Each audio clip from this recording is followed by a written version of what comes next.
नमस्कार दोस्तों, स्वागत है आपका हमारे आज के इस पॉडकास्ट में। आज का पॉडकास्ट बहुत ही शानदार होने वाला है। एक मोटिवेशनल कहानी के बारे में है। एक ऐसे युवा की जिसने अपने सपनों को सच करने के लिए एक नई राह पर वो निकल पड़ा।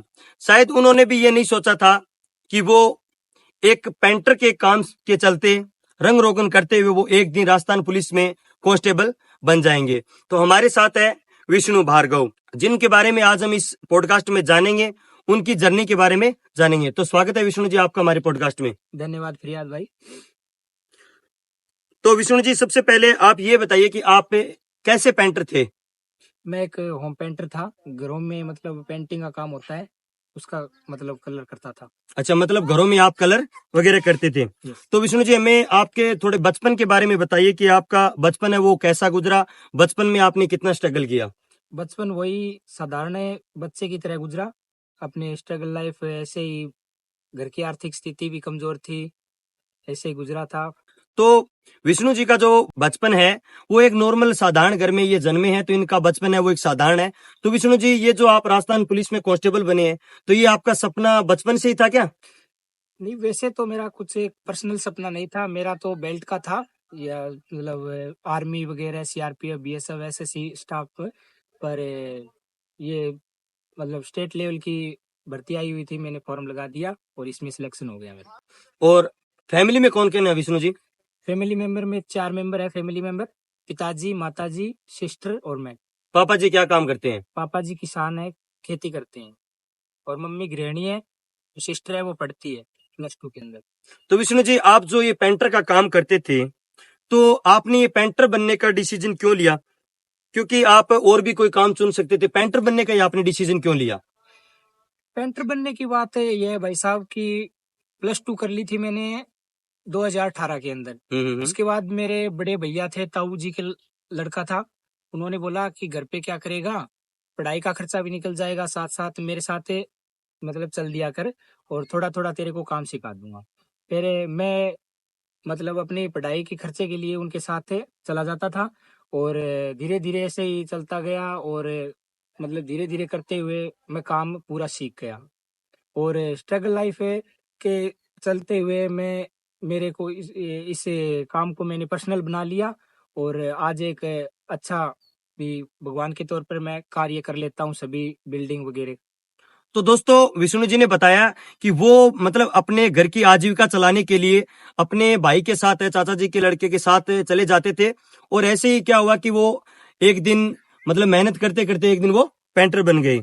तो विष्णु जी, आप ये बताइए कि आपने अपनी जिंदगी के अंदर सबसे ज्यादा मतलब क्या चीज फील किया है, कैसा स्ट्रगल महसूस किया है, कौन सी चीज है, किस चीज की कमी सबसे ज्यादा महसूस किया आपने अपने जीवन काल में? आर्थिक स्थिति बहुत डाउन थी, और पढ़ाई के लिए समय निकालना, साथ में फैमिली को भी मतलब करना, हैंडल करना, और घर की जिम्मेवारियां भी बहुत थी। पापा जी किसान हैं, और सभी की देखभाल करनी पड़ती थी। हाँ हाँ हाँ। तो विष्णु जी, आप ये बताइए कि आपने ये कब सोचा कि मुझे पेंटर के काम के अलावा भी कुछ ऐसा करना चाहिए जिससे भी मेरे परिवार का, समाज का, माता पिता का नाम हो? तो ये आपके मन में कब आया ख्याल? पेंटिंग के अलावा तब की मन में आया कि साथ में अगर पढ़ाई की जाए तो एक दिन ऊपर वाला जरूर सुनेगा और तू सक्सेस होगा। तो इसलिए मैं अपने दोस्तों के साथ दौड़ लगाने वगैरह, खेलने के लिए जाता। अगर बीच में 1-2 दिन की छुट्टियां मिल जाती काम पे, हम्म। तो उन्होंने मतलब उनको देख के मैं मोटिवेट हुआ। मेरे साथ में एक ग्राउंड का बंदा है, विजय कुमार, तो वो अभी फिलहाल आर्मी में है। उसको देख के मैं मोटिवेट हो गया, और अच्छा। साथ में मेरे कोच साहब है दीपाराम नायक, उन्होंने भी मुझे मोटिवेट किया और रास्ता दिखाया, और मैं सक्सेस हो गया। और ये जो आप राजस्थान पुलिस में सिलेक्ट हुए, तो राजस्थान पुलिस का ही एग्जाम देने का जो आइडिया था वो आपके दिमाग में कैसे है कि मुझे राजस्थान पुलिस का ही एग्जाम देना है? हम एक बार कुछ के एक बिल्डिंग में काम कर रहे थे, तो मेरा एक साथी था, उन्होंने बोला कि तू राजस्थान पुलिस की वैकेंसी आई हुई है और उसका तू फॉर्म डाल दे, क्या पता भगवान तेरी भी सुन ले, और बेरोजगार का ठप्पा हट जाए। क्या पता तू मतलब पढ़ाई करता है, इतना मेहनत रंग ले आए। तो मैंने एक दिन जाके फॉर्म लगा दिया और तैयारी करने शुरू कर दी। और तो ये स्टेप आपके लिए बहुत काफी मुश्किल था क्योंकि ये बड़ा स्टेप था। आपने अपना करंट काम छोड़ा जो आप पेंटिंग का करते थे, तो आपने स्पेशली जब आपने अपना करंट काम छोड़ा और पूरी तरह से आप इस रास्ते पे चल पड़े, नए रास्ते पे, तो इस वक्त आपके अपने दिमाग को मतलब पूरी तरह फोकस कैसे किया एक जगह? मतलब आपने करंट काम जो आपका था वो पेंटिंग का था, वहां से आपने सीधा मतलब राजस्थान पुलिस की तैयारी पे फोकस कैसे किया? दिमाग को एकदम गोल मतलब फोकस कैसे किया आपने? फोकस करने में तो बहुत काफी कठिन भी हुआ और टाइम भी बहुत लगा भाई साहब, और काम भी करना पड़ता जरूरी था, और घर की जिम्मेवारियां भी थी, और साथ में काम करता था, और सुबह को रेस लगाने जाता था फिजिकल के लिए, तो फिजिकल फिट रहना भी बहुत जरूरी है बेल्ट की नौकरी में। और सुबह पूरे दिन जॉब करता था, पेंटिंग वर्क करता था, और शाम को 6-7 बजे घर पे आके खाना वाना खा के नहा धोकर और लगभग 10-11 बजे तक स्टडी करता था। मतलब पढ़ाई का टाइम है वो आप शाम को निकालते थे हाँ, अपने? शाम को पढ़ाई का टाइम दिन है। में काम करते थे दिन में और काम शाम को पढ़ाई करते थे। हाँ भाई बहुत साहब। अच्छा। हाँ। तो जब आपने इसकी राजस्थान पुलिस की तैयारी की थी, तब सबसे बड़ा चैलेंज क्या था आपके सामने? सबसे बड़ा चैलेंज ये था कि पढ़ाई के लिए समय कैसे निकाले जाए और कब निकाला जाए और कैसे तैयारी की जाए। अच्छा अच्छा। तो विष्णु जी आप हमें ये बताइए कि क्या आपको लगता था कि आपके पास वो स्किल है, वो पावर, वो रिसोर्स है जो एक गवर्नमेंट एग्जाम के लिए जरूरी होती है? क्योंकि जैसे हम देखते हैं किसी युवा को पूछते हैं तो वो बता देता है किसी कि भी मेरे घर की कंडीशन सही नहीं है, मेरे पास लाइब्रेरी जाने के पैसे नहीं है, मेरे पास सीखकर कोचिंग करने के पैसे नहीं है। ऐसे मतलब बहुत से लोग सुनने मिलते हैं हम जिस भी युवा से बात करते हैं। तो आपको ऐसा लगा कि भी आपके पास वो स्किल और रिसोर्स है जो गवर्नमेंट जॉब के लिए भी चाहिए? सर सेम कंडीशन तो मेरी भी वैसी थी भाई साहब, पर क्या करे, थोड़ा किया, इधर उधर से किया, तैयारी भी टाइम निकाल के भी किया, और पापा जी को बोला तो उन्होंने तैयारी के लिए भी मतलब थोड़ा थोड़ा टाइम देने के लिए कहा कि पढ़ाई के लिए थोड़ा टाइम दिया कर, और साथ में तैयारी भी किया कर। काम पे तो जाना पड़ता ही था, काम पे भी जाता था और पढ़ाई भी करता था। और रही बात सक्सेस की, तो वो तो आपके सामने है। तो आपने ऐसे तैयारी की, आप सुबह काम पे जाते थे, पेंटिंग का शाम को तैयारी करते थे, और फिर एक दिन ऐसा आया कि आपका जो सपना है वो सच हो गया और आपका एग्जाम है वो क्लियर हो गया। तो मतलब जब रिजल्ट आया, आपका एग्जाम क्लियर हुआ, तब आपको कैसा महसूस हुआ? हमारे दर्शकों को बताइए। मुझे बहुत खुशी हुई और बहुत अच्छा लगा। बहुत अच्छा लगा। तो सबसे पहले जैसे रिजल्ट आता है तो हम कोई भी खुशी होती है तो किसी एक ऐसे पर्सन को फोन लगाते हैं जो अपने दिल के करीब होता है। तो आपने सबसे पहले किसको फोन किया था? मैंने सबसे पहले अपने पिताजी को फोन किया था कि पापा जी मेरा राजस्थान पुलिस में सिलेक्शन हो गया। फिर पापा का रिएक्शन कैसा था? पापा तो नाचने लगे होंगे। हाँ, पापा जी को बहुत खुशी हुई, बहुत खुशी हुई। घर वालों को सभी को खुशी हुई बहुत ज्यादा। तो फिर आने के बाद आपका स्वागत कैसा हुआ? मिठाई वगैरह खुआई आपको घर वालों ने? हाँ, सब कुछ एकदम मुंह मीठा करवाया गया और अच्छे से मतलब स्वागत किया।